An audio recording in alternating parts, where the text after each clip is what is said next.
Écoutez, beaucoup de choses ont été dites sur la réforme voulue, sur la refonte de l'hôpital et de la santé. Effectivement, déjà, la première chose que j'ai envie de dire, c'est que refondre l'hôpital, c'est déjà peut-être pas une bonne phrase, au sens où on ne peut pas refondre l'hôpital sans refondre le système de santé.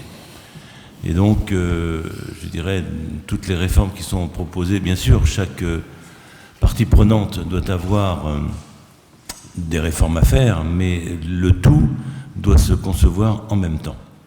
C'est-à-dire que ce qui est indispensable, c'est qu'on envisage justement, pour une fois, clairement, l'hôpital avec le système de santé. En plus, dans l'histoire de l'hôpital, il y a des entités que vous connaissez aussi bien que moi, et particulièrement à Paris avec l'assistance publique. Moi, je ne trouve qu'aujourd'hui, je dirais, l'assistance publique en tant que telle ne devrait plus exister.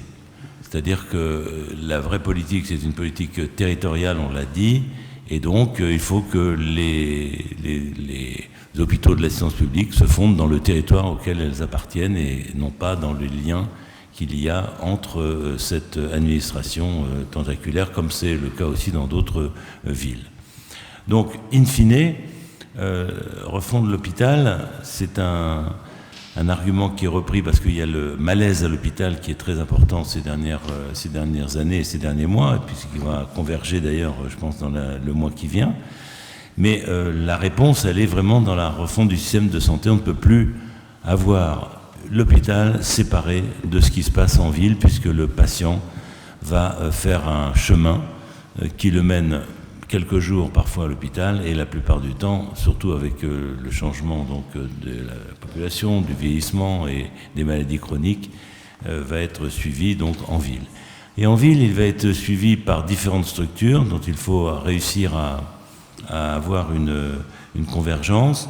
C'est des structures d'une part, et puis aussi des activités médicales et paramédicales, puisque pour beaucoup de maladies, elles ne prennent leur fin que lorsqu'il y a la santé retrouvée, qui passe parfois par une prise en charge qui n'a plus rien à voir avec le traitement lourd qui a été fait au début, mais qui est une prise en charge plus globale de la personne, d'où la nécessité de faire participer des autres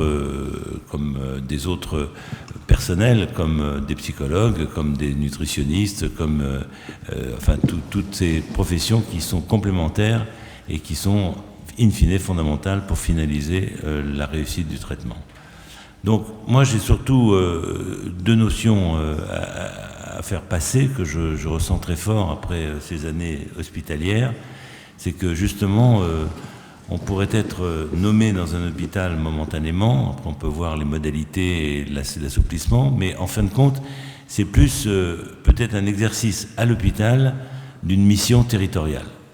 C'est-à-dire que la responsabilité, elle est le fonctionnement du territoire qu'il faut définir, et vraiment, c'est clairement un style napoléonien. Il faudrait vraiment qu'on ait des schémas fait décider ensemble entre les gens qui travaillent à l'hôpital et en ville pour définir les schémas territoriaux qui soient retenus différents ici ou là selon la population, comme on l'a dit tout à l'heure. Une fois que ce territoire est défini, les différentes structures et les personnels, je dirais, de santé doivent être représentés dans une gouvernance comme on l'a évoqué.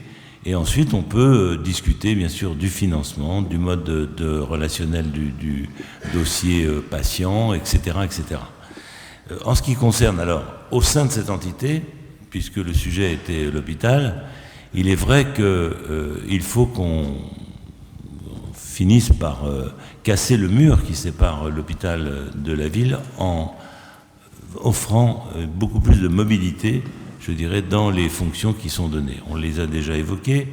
Il est impossible aujourd'hui, au sein de l'hôpital, d'assumer le côté de médecine de pointe, le côté recherche, le côté enseignement et le côté managérial parfois.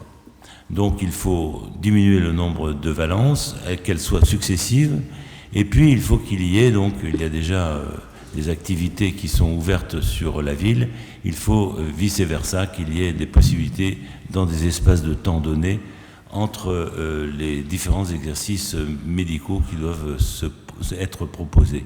Mais encore une fois, avec, me semble-t-il, avec une responsabilité territoriale de l'ensemble de l'activité de santé.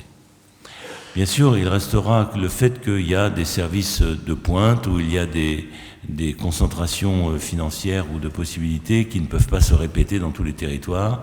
Et il faudra donc être assez intelligent pour comprendre que parfois l'unicité d'une thérapeutique ou d'une proposition va être faite pour un ensemble de territoires. On ne va pas dédoubler à chaque fois toutes les activités. Mais pour ce qui concerne donc la médecine la plus courante et la plus fréquente, c'est incontestablement au sein d'un territoire défini.